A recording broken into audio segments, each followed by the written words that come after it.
bienvenue à tous. C'est un honneur de vous retrouver pour une exploration approfondie de l'intégrité émotionnelle, de la résilience psychologique et des mécanismes complexes de la santé mentale. Aujourd'hui, nous allons plonger dans les profondeurs d'un phénomène psychologique fascinant et terrifiant.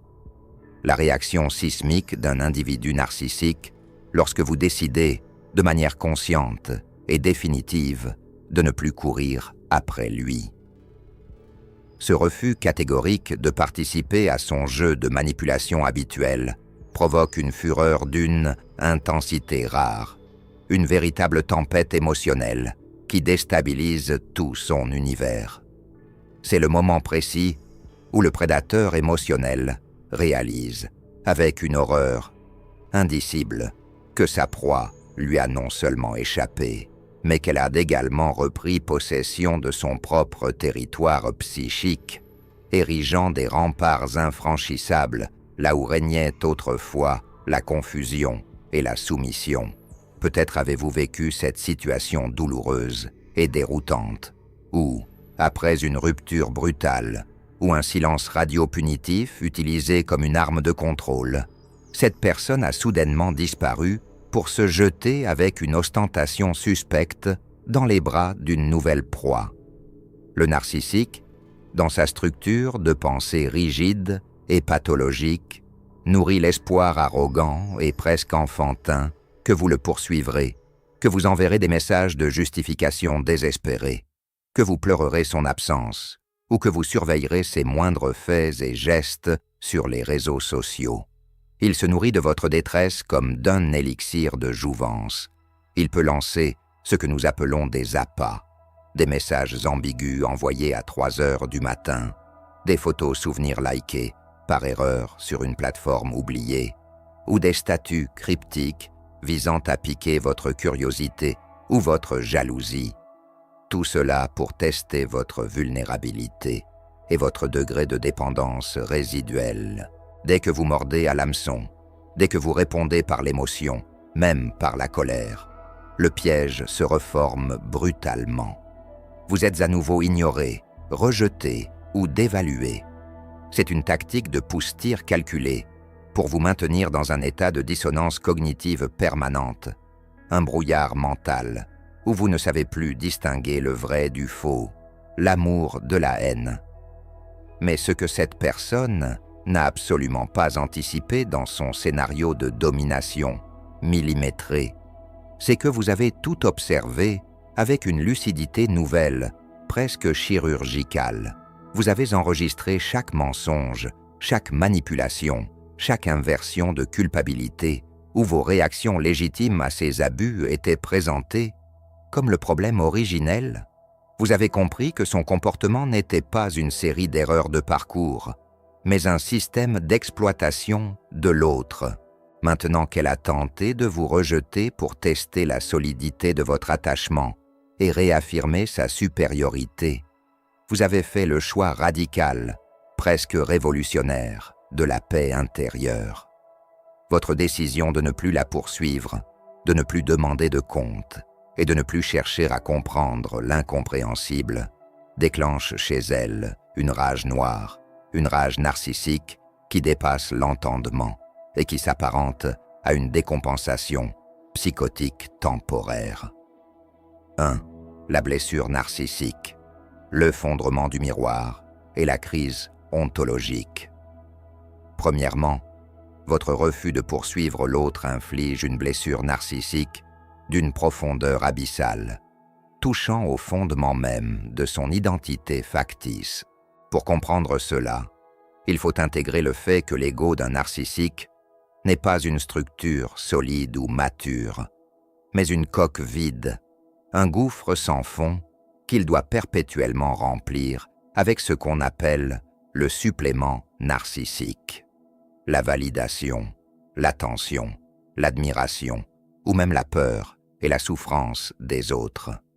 Ce n'est pas un soi authentique, capable d'empathie ou d'autocritique, mais une façade de carton-pâte, un faux soi construit pour masquer une haine de soi originelle et un vide intérieur dévastateur qui remonte souvent à la petite enfance. En refusant de le poursuivre, vous lui retirez brutalement le carburant nécessaire au maintien de son illusion de grandeur.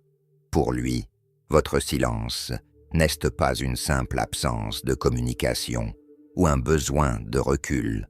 C'est un miroir impitoyable qui lui renvoie sa propre insignifiance, son propre néant. Il se sent humilié, démasqué et exposé dans sa médiocrité la plus crue. Le narcissique ne supporte pas la remise en cause de son dogme fondamental. Je suis l'axe autour duquel le monde tourne. Je suis inoubliable et personne ne peut me quitter sans s'effondrer ou mourir de chagrin. Votre indifférence est l'arme la plus létale, car elle nie son existence même.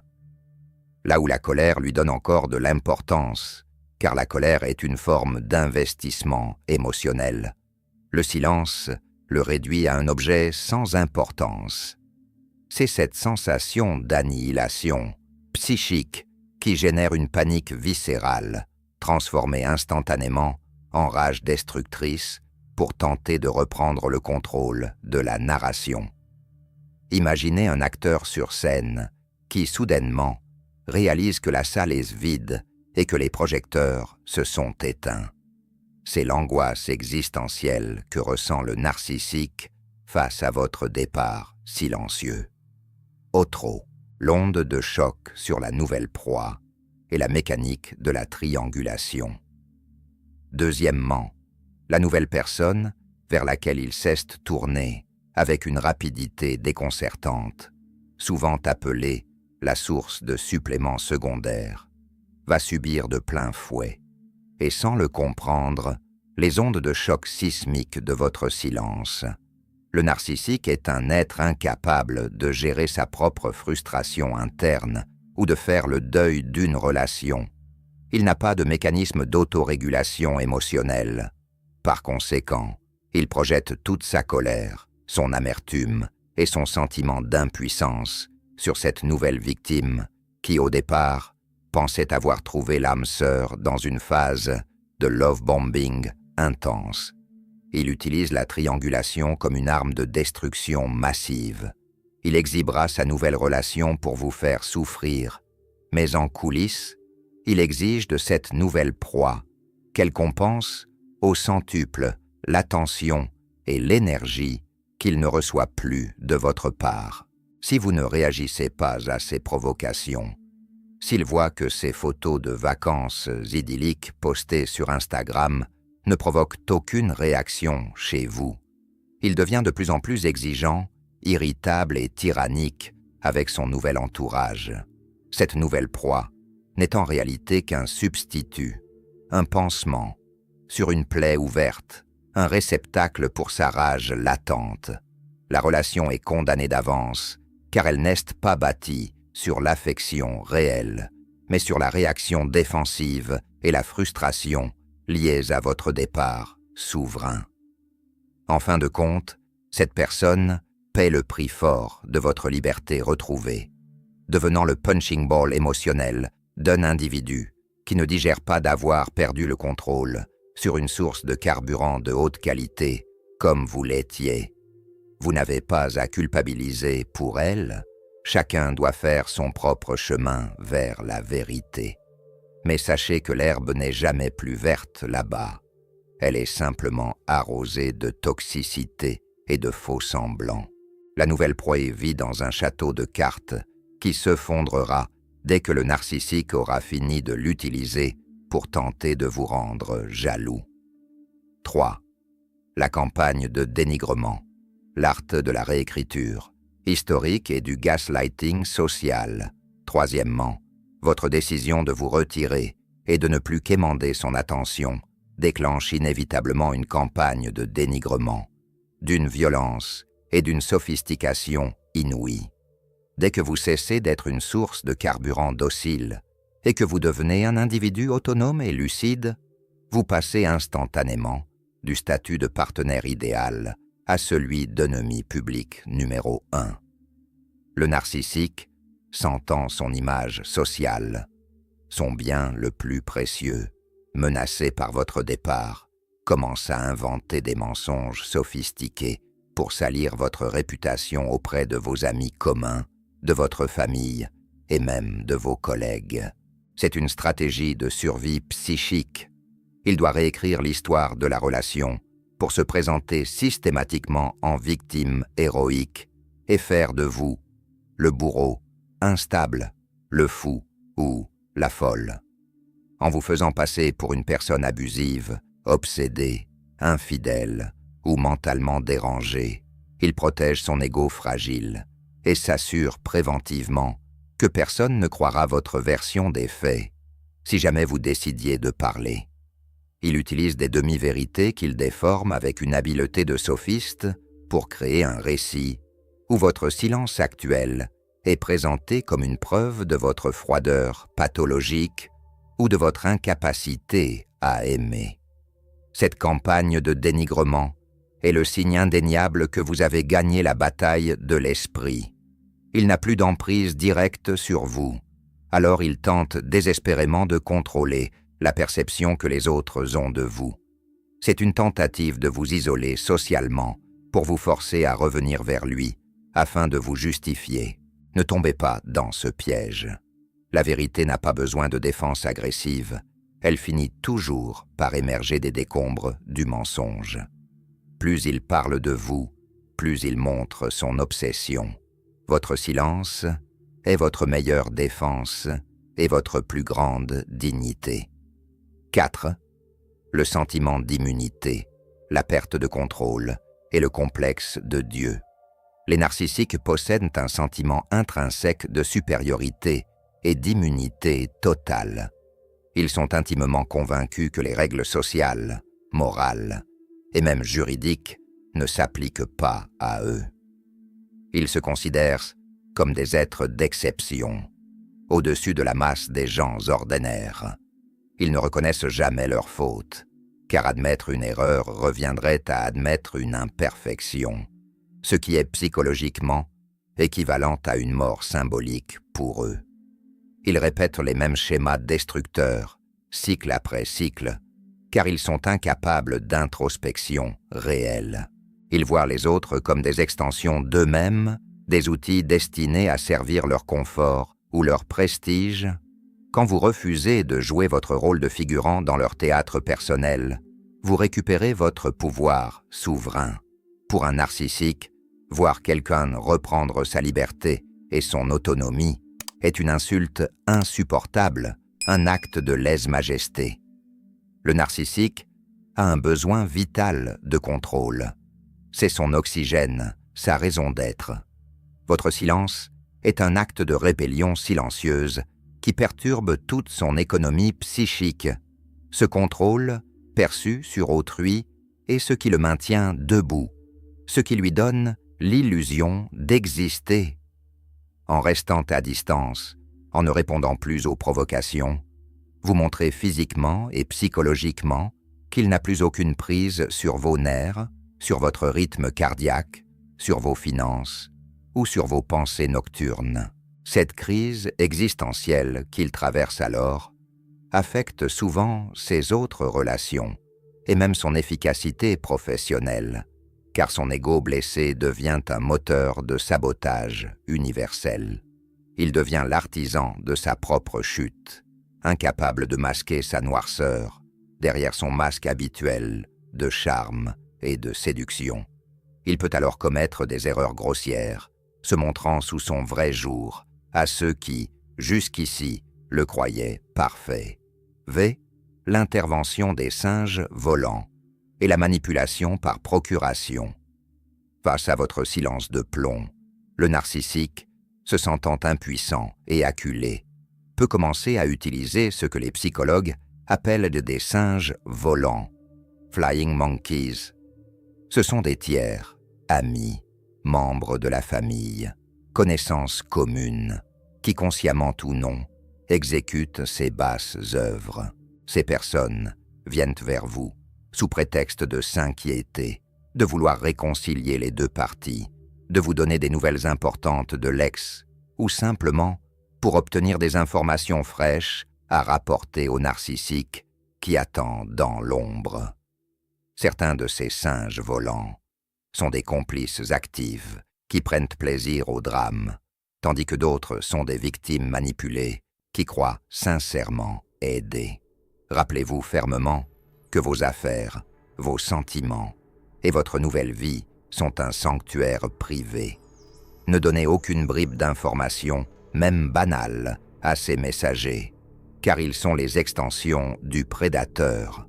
Le narcissique analyse chaque détail rapporté. Est-ce qu'elle a l'air triste?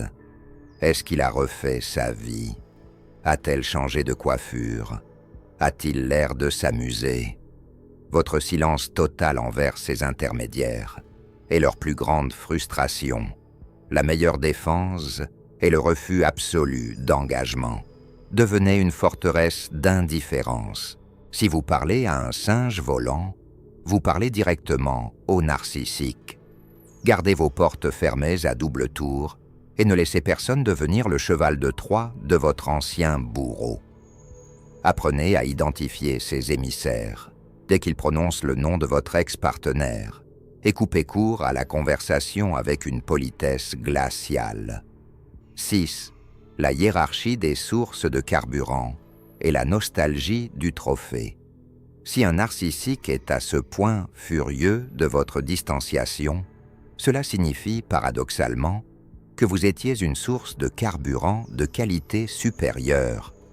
Vous aviez probablement de l'empathie, de l'intelligence, de la réussite sociale, une grande capacité de travail ou une lumière intérieure qu'il cherchait à s'approprier par osmose ou à éteindre par jalousie. Les narcissiques sont des parasites émotionnels. Ils ne craignent rien. Ils volent l'éclat des autres. En partant, il est forcé de se contenter de sources qu'il juge, dans son fort intérieur, inférieures, plus faciles à manipuler, mais moins gratifiantes pour son ego. La nouvelle proie, aussi dévouée soit-elle, ne pourra jamais reproduire l'effet exact que vous aviez sur lui, car le narcissique est maintenant hanté par l'échec de n'avoir pu vous briser totalement. Cela crée un cycle éternel d'amertume et de comparaison. Il compare secrètement tout le monde à vous, non pas par amour, un sentiment qui lui est biologiquement et psychologiquement étranger, mais par obsession du trophée, qui a réussi à s'échapper de sa vitrine. Cette rage est le tribut involontaire qu'il paye à votre valeur réelle, une valeur qu'il a tenté de vous faire oublier pendant des mois ou des années de dévaluation systématique. Vous étiez le miroir qui le faisait paraître plus grand. Sans vous, il se sent rapetissé, confronté à sa propre vacuité. 7. Le rejet de la divinité narcissique et la tactique du hoovering. Le narcissique se voit comme une autorité morale suprême, exigeant une obéissance totale et une admiration sans borne de la part de ses sujets. Votre silence lui envoie un message cinglant, un blasphème insupportable à ses yeux. Il n'est pas le centre de votre univers, il n'est plus le soleil autour duquel vous gravitez. C'est un rejet radical de sa prétendue divinité. Il fera tout, absolument tout, pour vous faire revenir dans son orbite, non pas pour réparer la relation ou pour vous aimer, mais uniquement pour pouvoir vous punir d'être parti et pour restaurer son sentiment de domination. C'est une étape cruciale. S'il revient avec des promesses de changements miraculeux, des larmes de crocodile, des menaces de suicide ou des excuses grandioses, ce qu'on appelle le hoovering, comprenez que c'est une tactique de récupération purement utilitaire. Il peut vous envoyer un message du type « J'ai enfin compris tout ce que tu me disais. Je suis en thérapie. Tu me manques tellement. » C'est un mensonge. Si vous reveniez dans cette dynamique, vous payeriez au centuple le prix de l'humiliation qu'il a ressenti pendant votre absence. Il vous tiendrait responsable de chaque jour de son silence et redoublerait de cruauté pour s'assurer que vous ne repartirez plus jamais. Il briserait votre estime de soi de manière encore plus définitive pour sécuriser sa proie. Ne donnez jamais de seconde chance à un prédateur émotionnel. Il ne l'utilisera que pour mieux viser votre cœur. Gardez votre pouvoir jalousement, car c'est votre bien le plus précieux, le fruit de votre survie. 8. L'inversion des responsabilités, le darvo et la libération finale. Cette personne abuse d'autrui et s'emporte avec une violence verbale ou psychologique inouïe. Quand la victime finit par s'éloigner pour de simples questions de survie. C'est l'inversion totale des responsabilités, une technique connue sous l'acronyme DARVO, Deny, Attack and Reverse, Victim and Offender. Nayer, attaquer et inverser, la victime et l'agresseur. Il vous reprochera votre manque de loyauté, votre trahison ou votre cruauté, alors qu'il a été le premier à trahir votre confiance et à piétiner vos sentiments. Il dira à qui veut l'entendre, « Regardez comme elle m'abandonne alors que je traverse une période difficile », oubliant commodément que c'est lui qui a créé cette période difficile par ses abus. Tant que vous conservez votre indifférence, il est strictement impuissant, comme un logiciel qui tourne à vide. Au moment où vous cherchez des explications, où vous tentez de lui faire comprendre le mal qu'il a fait, où vous essayez de vous justifier, vous lui remettez volontairement les clés de votre psyché. Vous lui donnez l'opportunité de vous manipuler à nouveau. Ne cherchez pas de closure, auprès de quelqu'un qui n'a pas de conscience ou d'empathie.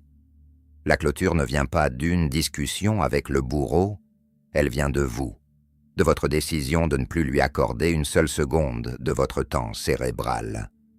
Laissez-le dans le passé, enfermé dans sa prison mentale. Sa rage est le signal d'alarme que vous êtes sur la bonne voie, celle de la guérison et de la renaissance. 9. Protocole de reconstruction. Transformer l'épreuve en victoire éclatante. Pour transformer cette épreuve dévastatrice en une victoire éclatante sur vous-même et sur l'ombre du passé, voici les piliers fondamentaux à cultiver avec discipline et amour de soi au quotidien. La reconstruction n'est pas un sprint, c'est un marathon de bienveillance envers soi-même. Premièrement, le soin de soi, radical est la récupération identitaire. Reconstruisez votre équilibre pierre par pierre, comme on rebâtit une cité après un siège.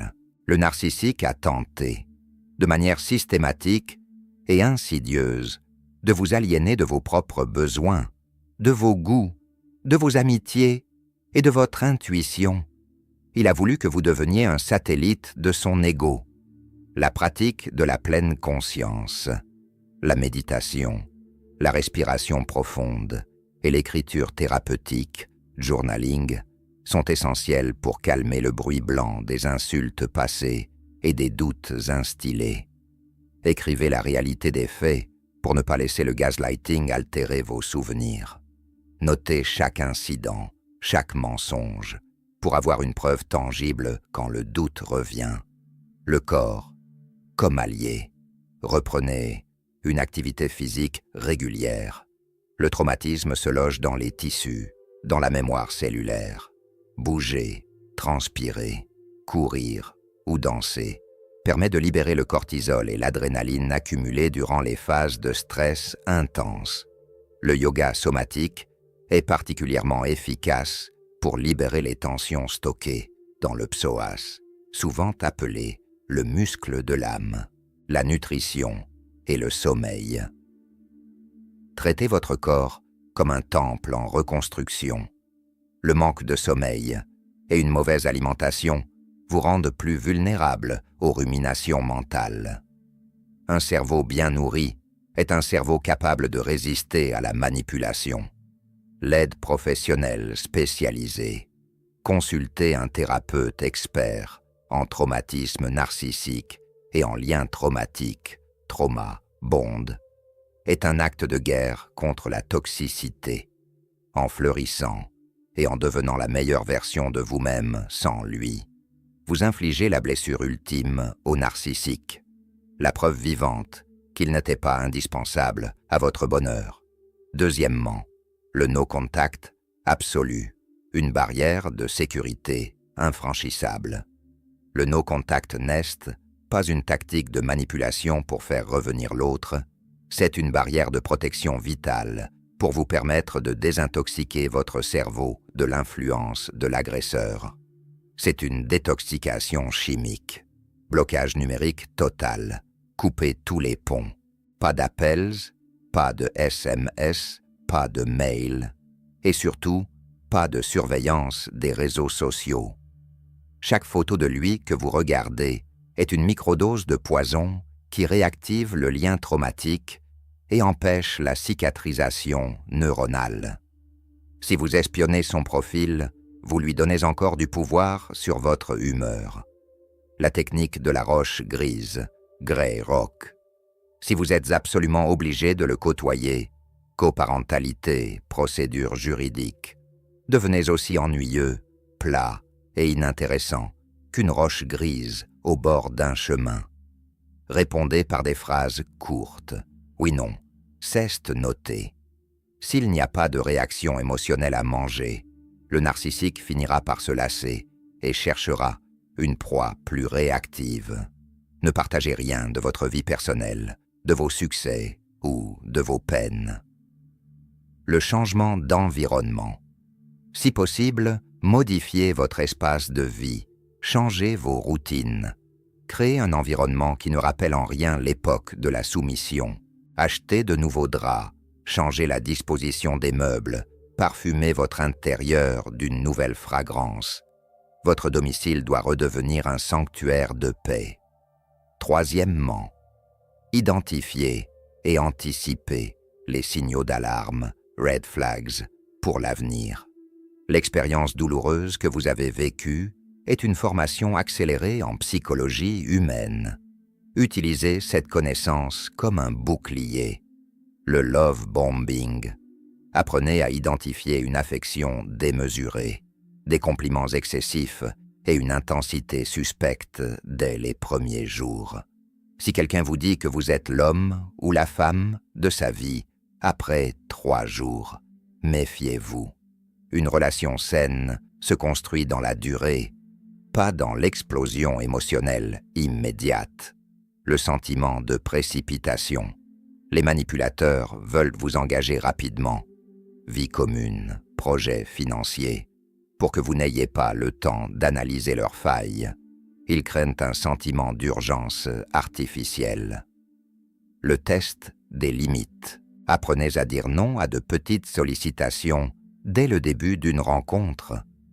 Une personne saine respectera votre limite. Un manipulateur s'en offusquera, tentera de négocier ou vous fera culpabiliser. Le non est votre meilleur filtre de pureté relationnelle. Observez comment la personne réagit à une frustration mineure. Quatrièmement, l'autonomie intégrale, le rempart, ultime contre la prédation. Travaillez sans relâche sur votre indépendance, car la dépendance est la porte d'entrée des prédateurs. Plus vous êtes solide sur vos bases, moins vous êtes vulnérable. Indépendance émotionnelle. Moins vous avez besoin de la validation extérieure pour vous sentir digne d'être aimé, moins vous êtes une cible. Votre propre approbation doit devenir votre unique boussole.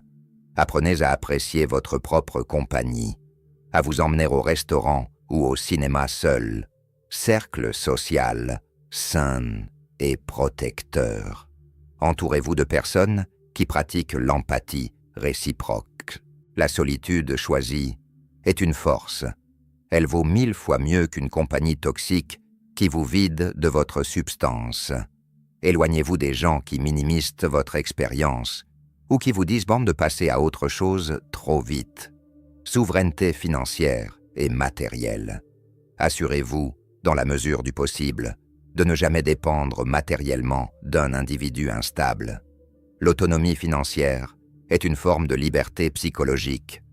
C'est cette capacité à partir à tout moment qui effraie le plus le narcissique. 10. La neurobiologie du détachement. Comprendre l'addiction au traumatisme.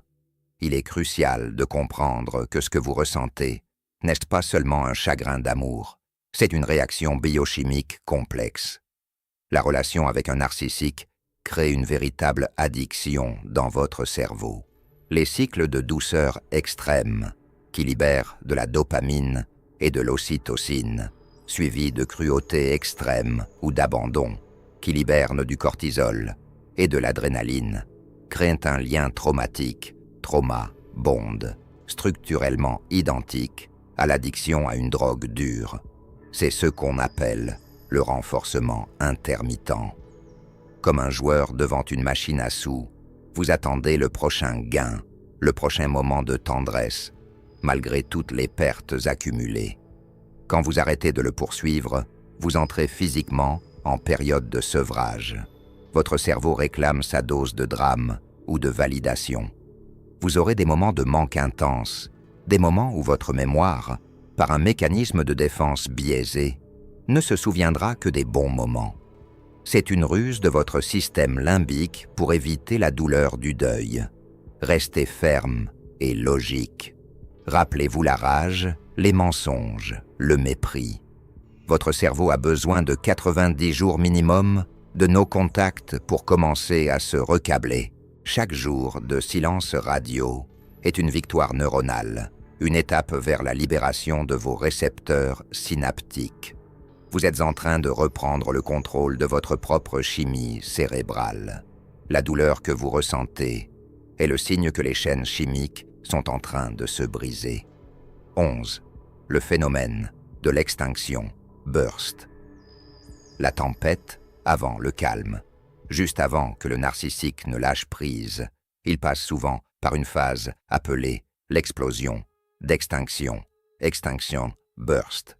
C'est un concept issu de la psychologie comportementale. Quand un comportement qui était autrefois récompensé, votre attention ne l'est plus. Le sujet augmente l'intensité de ce comportement de manière spectaculaire avant d'abandonner.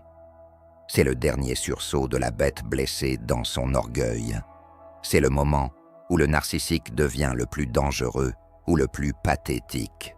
Il peut multiplier les appels, les menaces, les visites impromptues ou les tentatives de suicide simulées. Il peut vous envoyer des photos de lui à l'hôpital ou vous faire appeler par un ami commun pour vous dire qu'il va très mal. C'est sa dernière tentative désespérée pour forcer une réaction, n'importe laquelle, même de la haine. Car pour lui, la haine est préférable à l'indifférence. Si vous tenez bon durant cette phase critique, si vous restez de marbre face à cette tempête finale, le mécanisme se brisera. Le narcissique finira par se détourner pour trouver une proie plus facile, car il est avant tout un opportuniste de l'énergie humaine. Votre persévérance dans le silence est la clé de votre liberté définitive. Ne flanchez pas au dernier kilomètre. C'est là que la victoire se dessine. 12. La philosophie de la liberté retrouvée et le post-traumatic growth. En fin de compte, le voyage que vous entreprenez n'est pas seulement un voyage loin du narcissique, mais un voyage initiatique vers vous-même. Le narcissique n'était, dans le grand schéma de votre vie, qu'un obstacle, une épreuve sombre, destinée à vous forcer à regarder vos propres zones d'ombre, vos propres blessures d'enfance, et à les transformer en forces indestructibles. Il a cru vous briser, mais il n'a fait que briser les chaînes invisibles qui vous empêchaient de voir votre véritable puissance. Il a servi de catalyseur à votre propre éveil. Ce que vous vivez est une opportunité de croissance post-traumatique. Vous allez ressortir de cette épreuve avec une intuition plus fine, une empathie plus sélective et une force de caractère que peu de gens possèdent. Vous avez traversé l'enfer et vous en êtes revenu avec une boussole intérieure infaillible. Votre valeur est immense, intrinsèque, et elle ne dépend absolument pas du regard, du jugement ou de la validation d'une personne incapable de percevoir sa propre humanité.